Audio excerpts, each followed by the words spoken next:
बिस्मिल्लाहिर्रहमानिर्रहीम। अल्लाहुम्मा सल्ली अला मुहम्मदिन व आलि मुहम्मद व अज्जिल फरजहुम। हम बात कर रहे हैं सूरह कहफ की। सूरह कहफ पारा नंबर 15 और 16 में है। रुकू इसमें 12, कुल आयात 110, कलमात इसमें 1577, हुरूफ इसमें 6360 हैं। और सूरह कहफ की 22वीं आयत का तर्जुमा ये है कि कुछ लोग कहेंगे कि वो 3 हैं, चौथा उनका कुत्ता है, और कुछ कहेंगे कि वो 5 हैं, छठा उनका कुत्ता है। ये सब देखे बगैर अंदाज़े लगा रहे हैं। और कुछ कहेंगे कि वो 7 हैं और 8वां उनका कुत्ता है। तो कह दीजिए कि मेरा रब उनकी तादाद को बेहतर जानता है। इनके बारे में कम ही लोग जानते हैं, लिहाजा आप इनके बारे में सतही गुफ्तगू के अलावा कोई बहस ना करें और ना ही उनके बारे में उनमें से किसी से कुछ दरियाफ्त करें।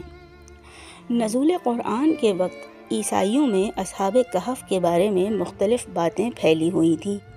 उनमें से किसी एक पर भी कोई सनद नहीं होती थी, सिर्फ ज़नो तख़मीन पर मुबनी बातें थीं। असहाबे कहफ की तादाद के बारे में जिन अक़वाल का ज़िक्र फरमाया, उनमें से सिर्फ आखिरी कौल की तरदीद न करने से ये गुमान होता है कि यही तादाद सही है।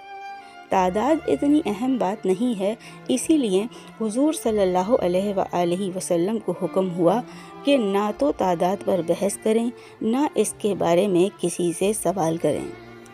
इस सिलसिले में अहमियत का हामिल वो सबक है जो इस वाक़े से मिलता है।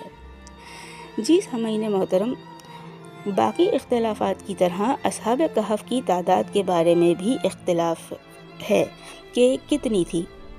एक कौल है कि 3, चौथा उनका कुत्ता, दूसरा कौल है कि 5 और छठा उनका कुत्ता, और तीसरा कौल ये है कि वो 7 थे और 8वां उनका कुत्ता था। इस कौल पर अल्लाह ताला ने कोई तनकीद नहीं फरमाई, जिससे ये वाज़ेह होता है, ज़ाहिर होता है कि ये कौल सही है।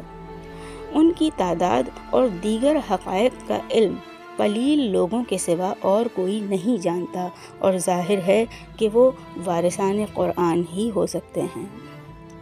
जी सामीन गिरामी, ये था सूरह कहफ की 22वीं आयत का तर्जुमा। वीडियो आपको पसंद आए तो इसको लाइक कीजिएगा, शेयर कीजिएगा, कमेंट करके अपनी राय से आगाह ज़रूर कीजिएगा और चैनल को सब्सक्राइब लाजमी कीजिएगा। आज जुम्मे का दिन है, जुम्मा हम सबको बहुत बहुत मुबारक हो। अल्लाह रब्बुल इज़्ज़त से दुआ करते हैं कि वो हम सबको तौफ़ीक अता फ़रमाए कि आज के दिन हम सूरह कहफ की तिलावत लाजमी करें। फिर दोबारा आपसे बहुत जल्द मुलाकात होगी सूरह कहफ की दूसरी आयत के साथ। जब तक के लिए अल्लाह निगहबान।